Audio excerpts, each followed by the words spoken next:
Now, earlier on, you talked about fuel pricing and fuel controls and that sort of thing as it relates to land. And I want to go a little bit more into this so everybody can understand, because obviously fuel price it impacts the main Illuvium Overworld and Arena game economy. And so the system that you've come up with is a fuel price control system where the fuel can go plus or minus 25% of the intended price. So can you help me understand how this is going to impact landowners?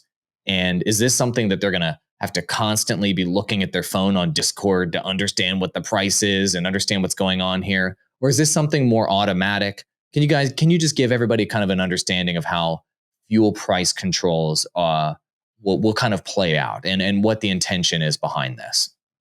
Yeah, absolutely. So it was actually Aaron who came up with this system, and it's really, really cool because it gives agency to the landowners. It gives them a little bit more of a dynamic experience where it's not just so monotonous and you're just looking and it's kind of like, okay, I sell fuel and it's the same price all the time, no matter what, right? Like we wanted some variability there. We wanted some excitement. And so the way that it works is depending on the demand on the other side in terms of like, let's pull out travel, for example. If we have a massive rush of players that come into the main game and they start traveling heaps. And so there's a demand for that specific fuel type.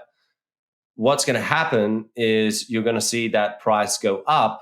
And as the landowners who are extracting that fuel type see that, they're going to go, okay, well, I'm getting a high premium for my fuel right now, so it's a good time to sell. So I'm going to go in and dump all of my fuel now because it's at the highest price.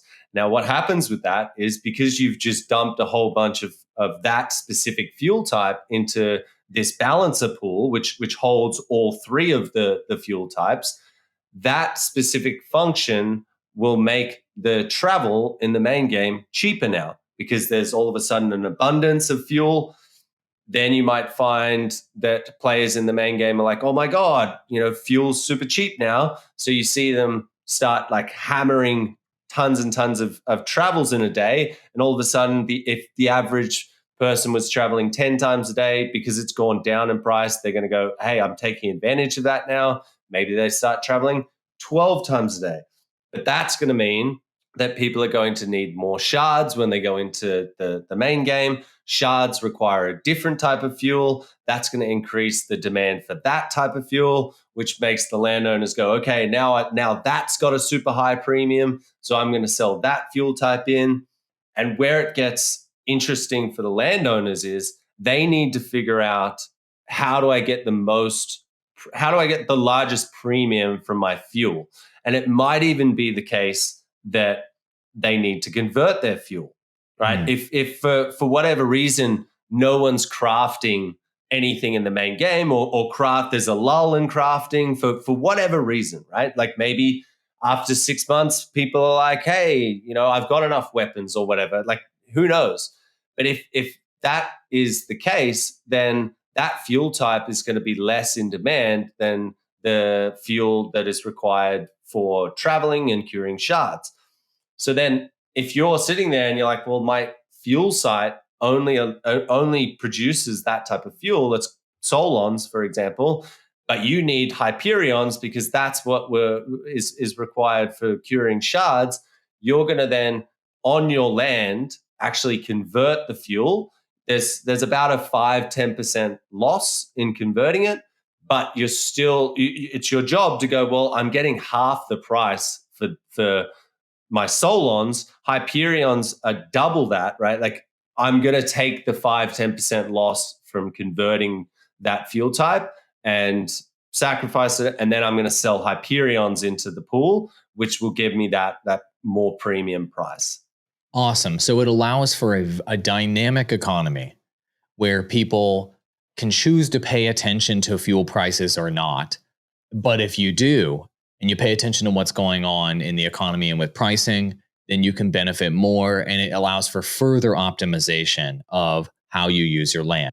So it basically gives depth to the strategy behind how you play Illuvium Zero, how you manage your multiple pieces of land, and how you decide to kind of min-max land. And so this kind of gives all you spreadsheet warriors and all the folks out there that are going to make these like in-depth guides. You know who I'm talking to right now. You know who you are. You guys have the opportunity with this sort of pricing and this sort of dynamic economy to figure out this week or today, this is the best way to utilize land or to sell into land. And it allows for mini bull and bear markets within Illuvium's own microeconomy here. And that to me is fascinating. I love, and we're seeing this theme with how ours, as we're talking this through, with owning multiple pieces of land, like mega cities, rentals, fuel pricing. This very much reflects the way that real life economies work and how dynamic and interesting that can be. If you're interested in that and you want to go that deep, Illuvium land provides that opportunity. Or you could just completely ignore it, buy the NFT and just sit on it and revisit it in 5 years. You choose. I love the choice that people get when it comes to Illuvium land.